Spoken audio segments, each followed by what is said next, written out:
있는데 우리 한 1분 30초 정도만 우리 잠깐 영상을 보고 최근에 한국에서 있었던 어떤 행사 소개 내용입니다. 보고 말씀을 같이 나누도록 하겠습니다. 50년 전 서울 여의도 광장에서 100만 명이 모인 대중 전도 집회가 있었습니다. 당시 민족 복음화를 외쳤던 한국 대학생 선교회가 올해는 세계 복음화를 위해 헌신할 것을 결단하는 대회를 개최했는데요. 참가 인원만 무려 10,000여 명에 달합니다. 보도에 김혜인 기자입니다.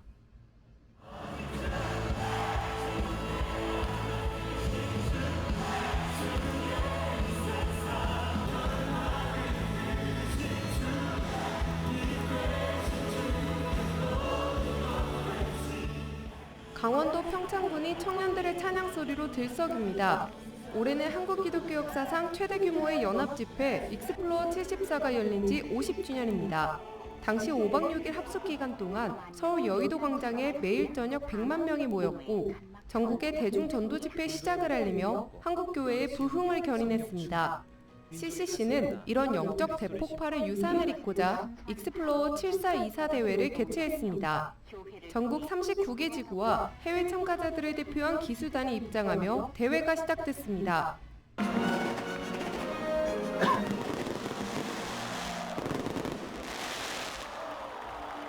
특히 올해는 해외 참가자들만 600여 명에 달합니다.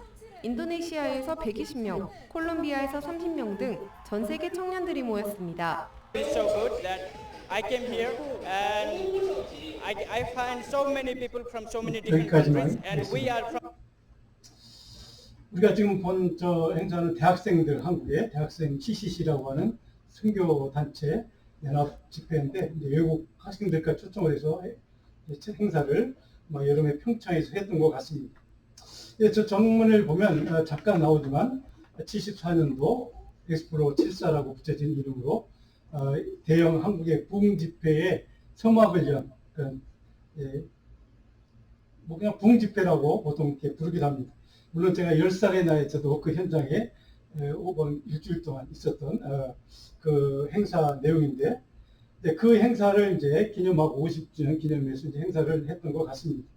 한국교회 미래 세대를 이끌어 나갈 젊은 세대의 그 복음에 대한 열정을 우리가 볼 수가 있습니다. 참 감사한 일이죠. 더욱이 한국의 복음의 그 열정을 이제 세계 젊은이들이 같이 나누고 그들에게 전하고 이런 것을 보면 참 감동스럽기도 합니다. 저도 50년 전 그 현장에 있었던 10살의 나이에 어린 나이에 있었던 한 사람으로 그때 그 빌리그램 전도 집회라고 하는 그 초청 부흥 집회 73년과 14년 이어서 있었던 그 부흥 대형 집회에 그때 당시에는 아마 우리 한국교회가 이처럼 급성장하리라고 생각한 분들이 그렇게 많지는 않았을 겁니다. 더군다나 세계에서 미국 다음 두 번째로 해외 선교에 있어서 대형으로 크게 하는 한국교회가 될 줄은 아마 꿈에도 생각을 할 수가 없었던 그런 시대였습니다. 자, 그런데 이렇게 해서 부흥하고 또 젊은 세대들이 그래도 복음을 지키려고 그렇게 애쓰고 수고하고 신앙생활을 참 열심히 하는 저는 젊은이들을 보면 참 감사하기도 하고 그런데 이제 문제는 50년이 지나서 한국교회가 부흥했고 성장했고 지금 이제 꺾여서 이제 한국교회가 지금 점점점 이제 숫자적으로도 많이 줄어가는 그러한 상황을 우리는 맞는 이 시대. 우리 한국교회가 정말 뜨거웠던 당시에 그 부흥의 불길 그리고 그동안 몇십 년 동안 이루었던 한국교회의 영적인 또 성장과 양적인 성장 이런 것들을 우리가 한국교회가 다시 회복할 수 있을까? 그리고 우리 한국교회가 질적으로 영적으로 더 깊어지고 성숙해져서 이 세상과 또 우리 한국 사회에 많은 세상 사람들에게 좋은 영적인 영향을 주고 또 그리스도의 복음을 믿는 사람으로 그들을 변화시키는 일에 우리 한국교회가 다시 한번 크게 쓰임받을 수 있는 기회가 다시 찾아올까? 그렇게 하려면 우리는 어떻게 할까? 하는 주제로 앞으로 이 디모데 전서를 같이 생각을 해보려고 합니다. 우리가 디모데 하면 그냥 머릿속에 아마 여러분 대부분이 다 떠올리는 한 가지 단어가 있습니다. 후세대. 바울을 이어받아서 바울의 영적인 리더십을 이어받아서 이제 유대인이 뭐 유대인 대부분이 이방인들 그리고 유대인 디아스포라 유대인들이 교인이었던 이방인 지역의 교회들을 목회했던 젊은 목회자 디모데 영적인 젊은 차세대 리더십을 우리는 떠올리게 됩니다. 그런 사람에게 쓴 바울 사도가 자기 영적인 아들과 같은 존재, 자기 뒤를 이어서 에베소 교회와 그 소아시아 쪽의 교회들을 돌봐야 될, 섬겨야 될 디모데에게 그 마지막 인생의 그 최후의 그 다다랐던 그 순간에 썼던 서신의 내용 속에 무엇을 담았을까? 차세대를 바라보는 바울 사도의 마음은 어떤 마음으로 그에게 좀 어떤 이야기를 들려주었을까? 오늘 디모데서를 통해서 우리가 우리 한국교회 미래, 또 저희 할 수 있는 우리 지역사회, 조그만 동네이긴 하지만 어쨌든 우리 지역사회에서라도 우리 교회가 조금이라도 하나님의 복음을 확장하고 복음을 전하고 나누는 섬기는 일에 할 수 있는 일은 무엇일까? 어떤 영적인 원칙과 기준을 가지고 그런 일을 우리는 할 수 있을까 하는 것을 좀 같이 나눠보는 시간이 되었으면 좋겠습니다. 우리가 잘 아는 것처럼 디모데 전서와 후서 디도서는 목회 서신이라고 불립니다. 그래서 디모데와 디도라는 두 인물은 바울의 영적인 제자들이죠. 물론 디모데는 특별히 아들 같은 존재라고 이렇게 바울이 얘기하는 그 정도로 사랑했던 제자 얘기도 하였습니다. 바울이 개척했던 이방인 지역에 있는 교회들을 초대교회들을 이제 사역을 하고 바울 대신 목회를 감당했던 바울의 대리인들이 바로 디모데와 디도입니다. 자, 그런데 이 인물들에게 이제 서신을 써주는 걸 우리는 보통 목회 서신 이렇게 부르는데 디모데 전서 우리가 오늘부터 살펴보는 디모데 전서는 어떤 내용을 담고 있을까? 바울은 어떤 내용을 디모데에게 전해 주었을까? 주로 크게 이 디모데 전서를 보면 교회와 신앙 공동체 안에서 하나님의 사람들이 어떻게 신앙생활하며 살아갈까? 어떤 것이 복음의 길인가? 어떤 것이 참된 신앙의 길인가? 하는 것을 가르쳐주는 말씀이 대부분입니다. 아마도 기원 후에 62년에서 63년 바울 사도가 1차의 감옥에 로마 감옥에 갇힌 다음에 툭 때가 풀려납니다. 다시 전도여행을 떠나는 게 이제 3차 전도여행을 떠나게 됩니다. 아마 63년에서 65년경이라고 이제 학자들이 추정을 하기도 합니다. 근데 그 3차 전도여행에 머물렀던 지역이 바로 마케도니아라는 지역이 있습니다. 마케도니아. 물론 마케도니아는 지금의 이태리, 로마 요 지역을 포함한 거대한 지역이기도 합니다. 그래서 아마 이 디모데전서는 63년경에 기록했을 것이다. 뭐 후대에 뭐 바울이 아닌 다른 사람이 바울 이름을 기록했을 것이다라고 주장하는 학자도 물론 있긴 합니다. 그러나 보통 전통적으로 한 63년경에 바울에 의해서 기록된 서신이 이제 디모데전서 또 디모데후서 이렇게 우리는 보통 이해하고 있으면 될 것 같습니다. 자, 디모데라는 인물은 어떤 인물일까? 우리가 잘 아는 인물이지만 사도행전 16장 1절로 3절에 보면 바울이 2차 선교여행을 떠나서 가다가 1차 방문지가 더베와 루스트라는 동네가 있습니다. 거기에서 루스트라에서 만났던 젊은 청년, 신앙인, 물론 유대인 엄마 밑에서 아버지는 물론 이제 로마 사람 이방인이었고, 하지만 엄마와 좀 오래 자라는 그 할머니와 엄마의 신앙에 영향을 받아 유대인 신실한 유대인 신자로 살았던 청년이었습니다. 사도행전 16장 1절에 보니까 이렇게 기록이 됐습니다. 바울이 더베와 루스트라에도 이름에 거기 디모데라는 제자가 있으니 2차 전도 여행에 가서 첫 번째 만났던 인물이 디모데다라고 생각하시면 아마 쉽게 기억이 될 것 같습니다. 루스트라에도 이름에 거기 디모데라는 제자가 있으니 그 어머니를 믿는 유대자요 아버지는 헬라인이라 이렇게 됐습니다. 디아스포라 유대인의 엄마는 유대인, 아버지는 이방인, 유대인 아니 그 로마 사람 이렇게 해서 이제 지금으로 하면 이제 혼혈 가족이겠죠. 그런 가족의 엄마의 신앙을 받아서 신앙이 참 좋았던 그런 인물로 칭찬받는 인물 보통 이렇게 우리가 이해할 수 있습니다. 자, 그렇다면 바울을 만나서 때 복음을 믿고 이제 그리스도를 믿고 알게 되고 그래서 신실한 동역자로 대지자로 이제 청년이 활동을 하는 그런 시기가 이제 2차 전도여행 때 시작이 됐다. 이렇게 보시면 될 것 같습니다. 그때 바울이 이제 3차 여행을 가기 전에 내가 어디로 갈까? 너는 에베소 교회에 머물러서 거기에 좀 목회 전념해 라고 얘기하고 마케도니아 쪽으로 3차 전도여행을 가서 거기에 도착해서 서신을 쓴 게 디모데 전서다. 이렇게 이해하시면 쉽게 이해가 될 것 같습니다. 우리 지도를 한번 볼까요? 지도를 보시면 여기에 여기가 지금 안디오키아 가이사라고 이제 팔레스타인 땅입니다. 이렇게 2차 선대 쭉 이렇게 갑니다. 그리고 여기가 에베소라는 게 있고, 여기에서 만났던 청년이 디모데, 루스라. 그리고 이 디모데가 바울의 명을 받아서 지금 에베소 교회에서 바울 대신 목회 감옥도 잡혀가고 할 때 바울 대신에 사역을 주로 했던 교회가 에베소 교회입니다.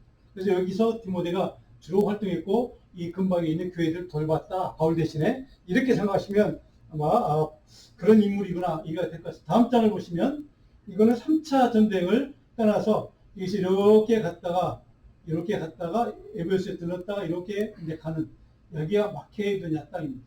여기 전체를 마케도니아.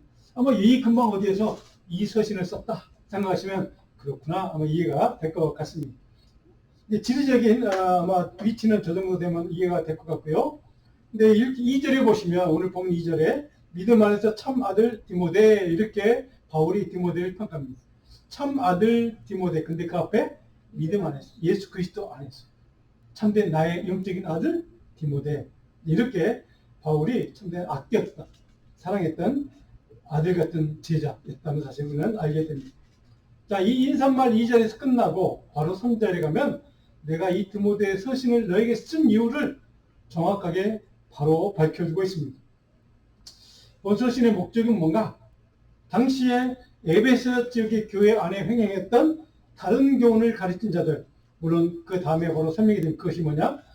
율법을 가르치는 자들, 거짓 복음이라고 보통 우리가 표현하죠.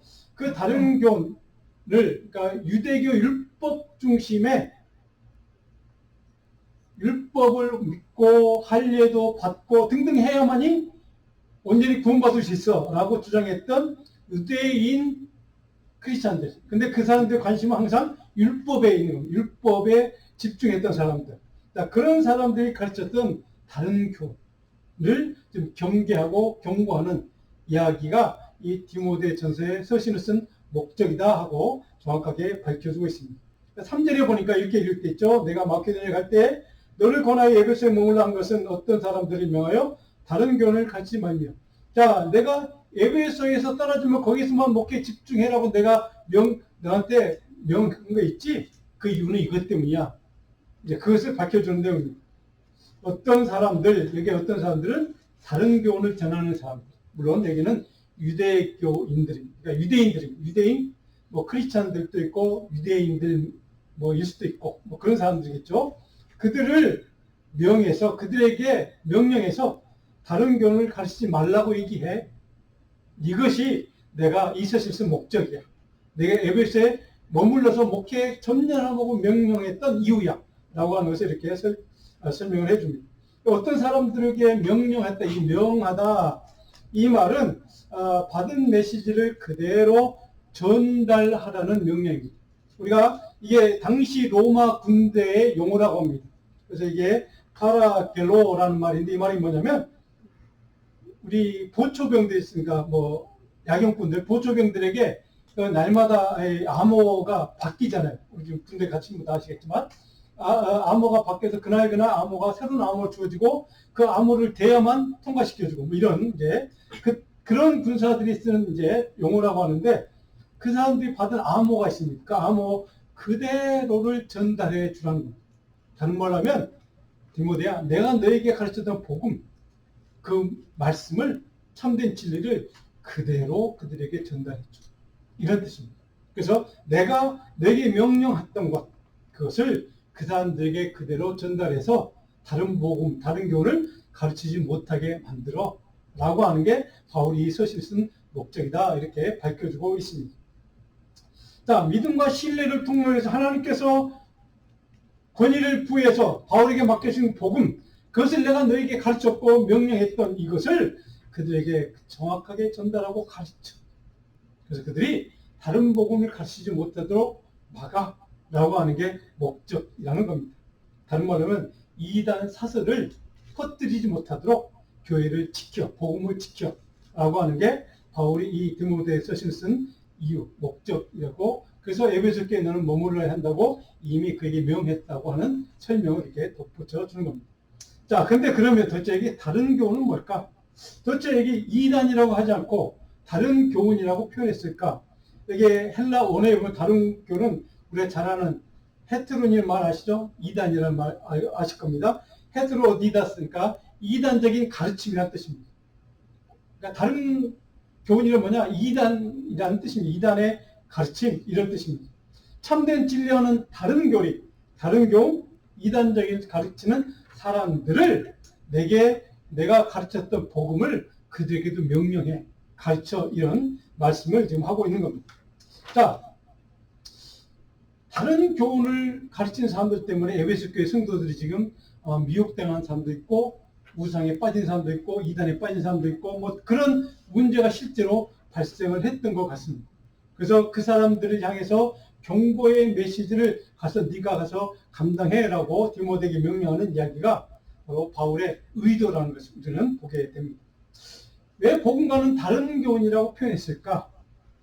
4절에 보면 그들이 다른 교훈이란 도대체 뭔가 하는 것을 우리가 조금 알 수 있는 단서가 실마리가 4절에 기록됐습니다.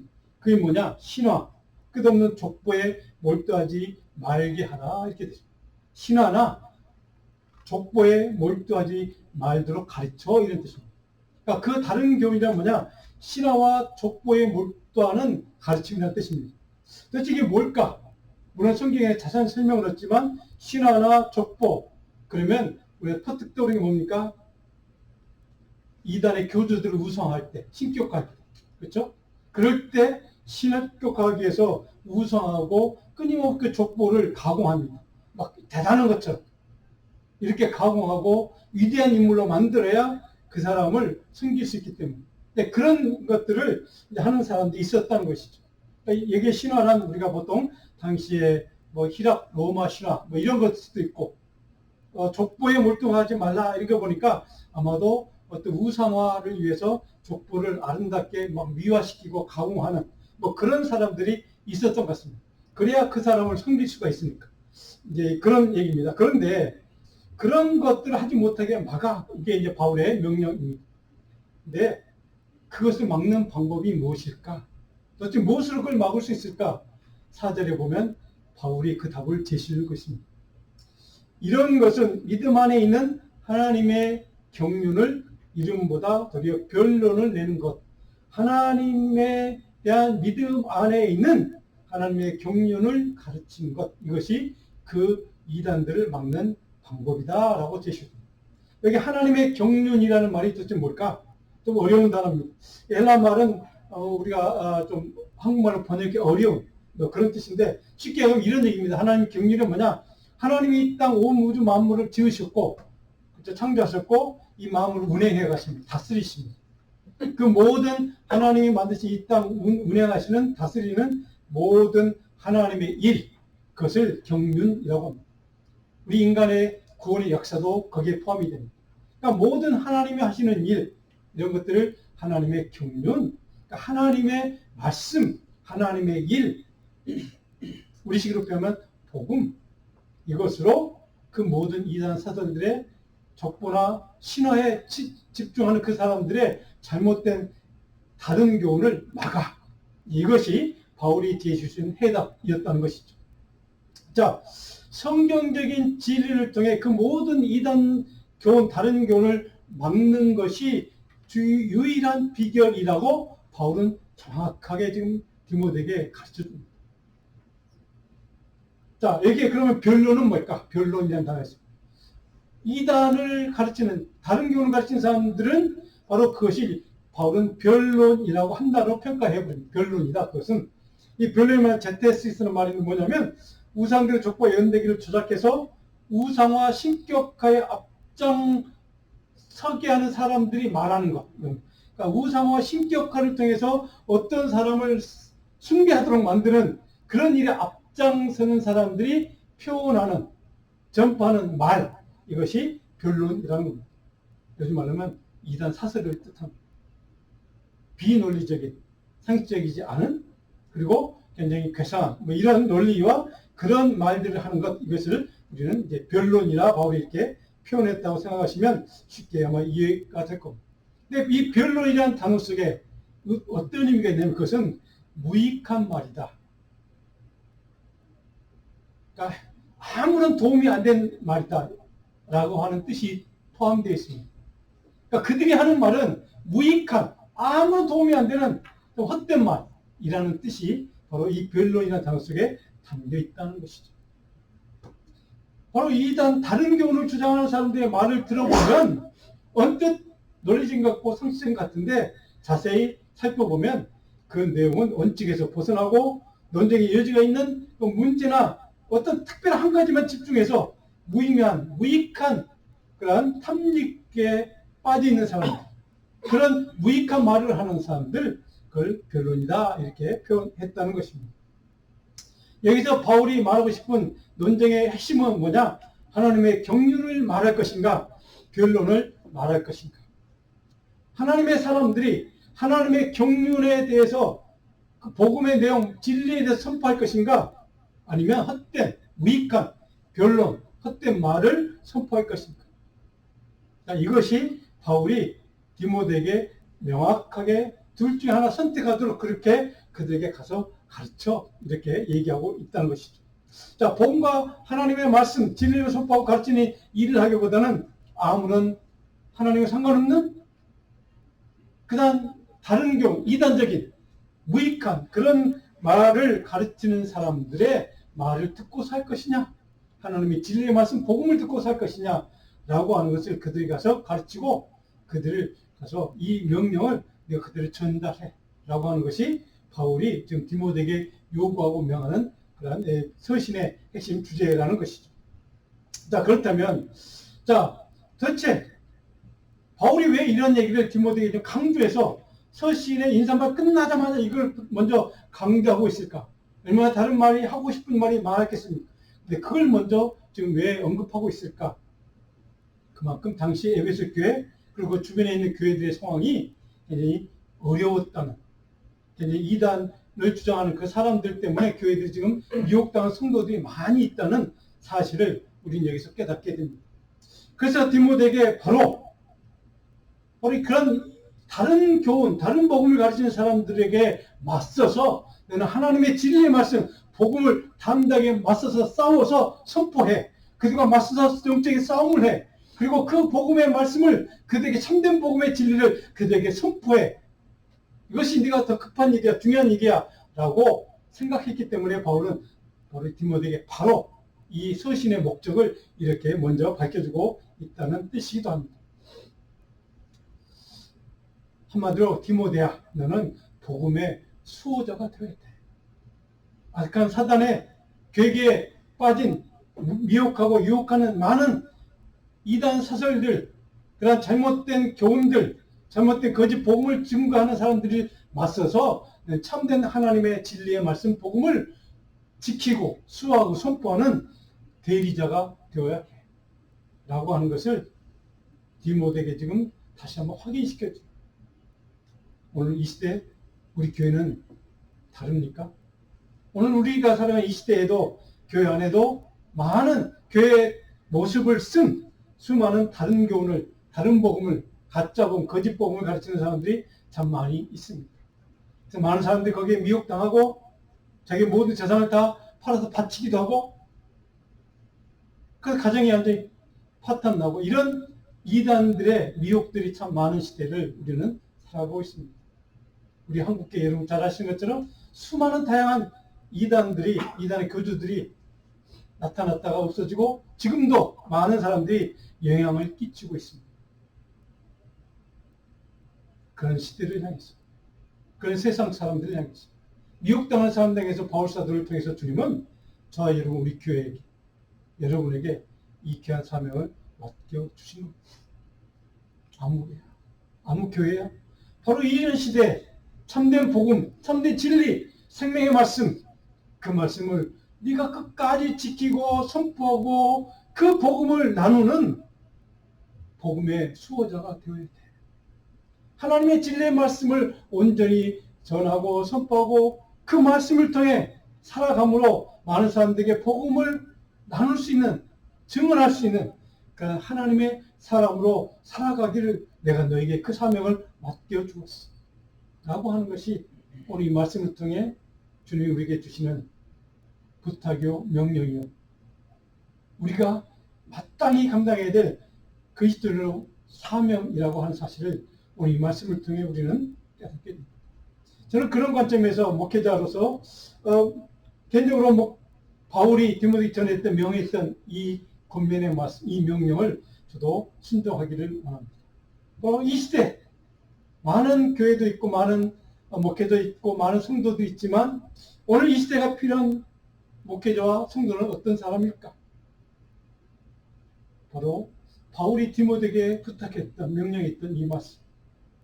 너희는 하나님의 진리의 말씀, 생명의 복음의 수호자, 변호자.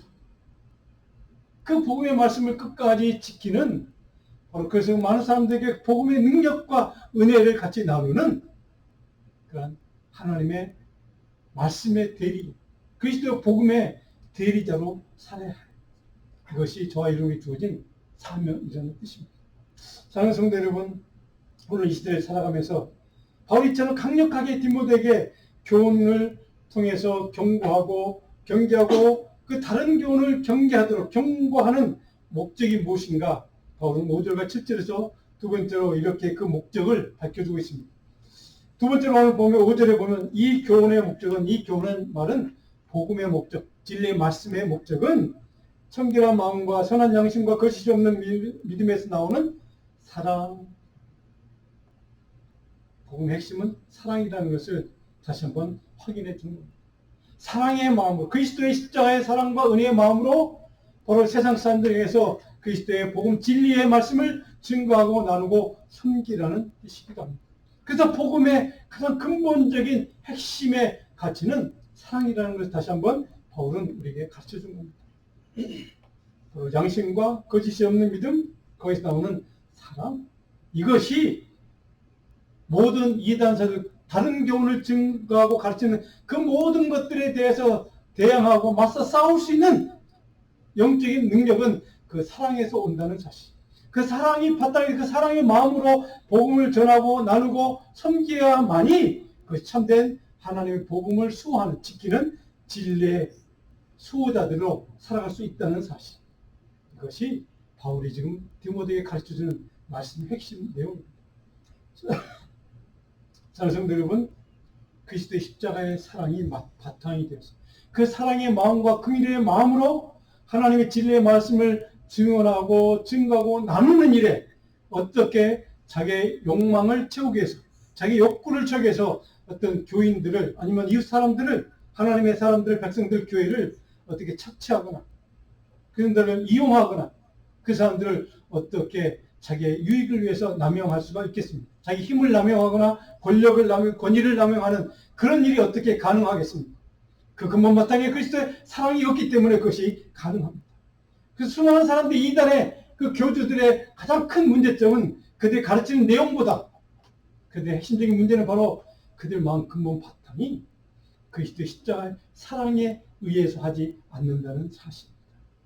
그 사랑이 바탕이 되어 있다면 어떻게 사람들에게 재산을 팔아서 내게 바치라고, 그것이 주님을 위해서 일하는 것이라고 감히 그렇게 거짓된 말을 가르칠 수가 있겠습니까?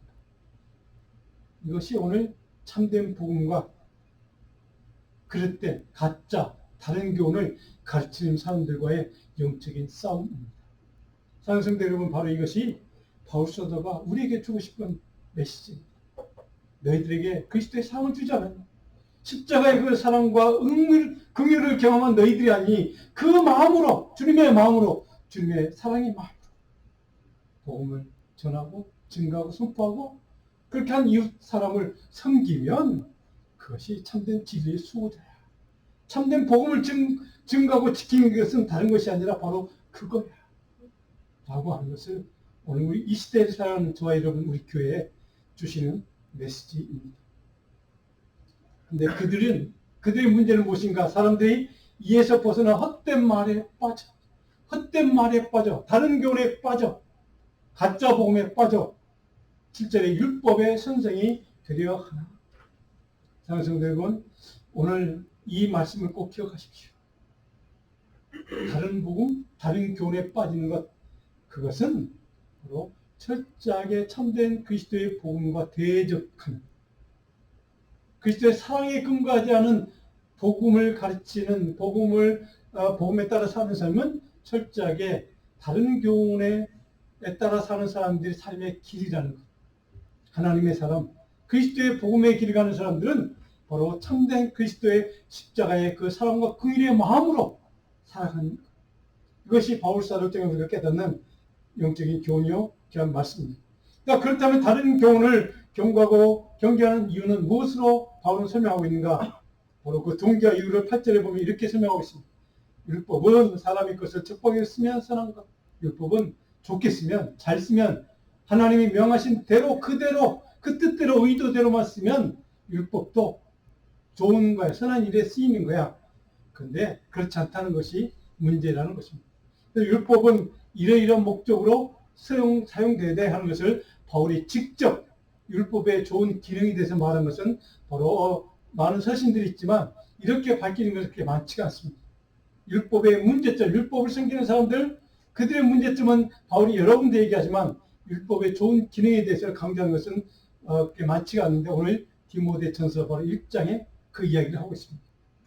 이것이 하나님이 율법 주신 목적인데 너희들은 그 율법을 잘못 사용한다 라고 하는 것이 바울의 뜻입니다. 다시 한번 우리가 다룰 기회가 있을 것 같아서 넘어가겠습니다. 9절에 보시면 율법은 옳은 사람을 위하여 세운 것이 아니요 오직 불법한 자. 쭉 내려가면 10절에 남색하는 자, 바른 교훈을 거스르는 자를 위합니다. 그래서 율법을 주는 목적은 너희 스스로 하나님 말씀 순종하지 못하는 것을 알기 때문에 그 죄의 보성 때문에 그렇게 살지 못하고 알기 때문에 바로 이 율법을 통해서라도 하나님 말씀대로 순종하도록 너희들이 강제로라도 그렇게 순종하는 삶을 살 수 있도록 강제하는 장치가 율법이야. 그것이 목적이었어라고 바울이 이렇게 설명을 해줍니다. 그래서 10절에 바른 교훈을 거스르는 자, 다른 교훈과 바른 교훈을 대비해서 대조해서 이렇게 설명합니다. 바른 교훈을 따르는 사람은 바로 하나님의 진리의 말씀대로 순종하는 그런 복음의 사람, 하나님의 은혜의 사람, 십자가의 사람, 긍휼의 사람이요. 다른 교훈을 가진 사람은 헛된 말에 따르는 사람이다 라는 것을 정확하게 우리에게 설명해 주고 있습니다. 자, 오늘 이 말씀을 이렇게 시작하면서 이제 앞으로 디모데전서 공부하면서 후서까지 공부할 때 이제 바울이 왜 1장 서두에서부터 이렇게 다른 교훈에 대해서 그렇게 경고하라고 디모데에 경고했을까? 계속해서 그 이유들을 앞으로 살펴보게 될 것입니다. 11절에 보면 그 교훈, 진리의 말씀, 복음은 이것 때문에 그렇게 너희들이 이렇게 살라고 나는 명하는 것이야. 11절 다시 한번 읽어볼까요? 이 교훈은 내게 맡기신 바 복되신 하나님의 영광의 복음을 복음, 참된 바른 교훈, 하나님의 영광의 복음을 따르는 삶의 길, 신앙의 길이라는 겁니다. 이 길을 가는 자만이 참된 하나님의 사람이고 참된 그리스도의 사람이고 복음의 사람이고 진리의 수호자로 살 수 있다는 겁니다. 사랑하는 여러분, 바울이 이렇게 디모데에 고민했던 말씀을 우리가 꼭 기억했으면 좋겠습니다. 오늘 이 시대에 참된 복음의 수호자, 진리의 수호자, 하나님의 사람으로 그리스도의 십자가의 은혜와 긍휼과 사랑을 같이 나누고 선포하고 이웃사람을, 세상을 섬기는 참된 하나님의 사람. 그 하나님의 사람이 바로 저와 여러분, 우리 자녀들 되기를 주님으로 다시 한번 축복하고 축원합니다. 오늘 요즘 말씀 디모데전서 6장 3절 5절 말씀 읽고 마무리하겠습니다. 누구든지 다른 교훈을 하며 바른 말 곧 우리 주 예수 그리스도의 말씀과 경건에 관한 교훈을 따르지 아니하면 그는 교만하여 아무것도 알지 못하고 변론과 논쟁을 좋아하는 자니 경건을 이익에 방도로 생각하는 자들의 다툼이 기도하겠습니다.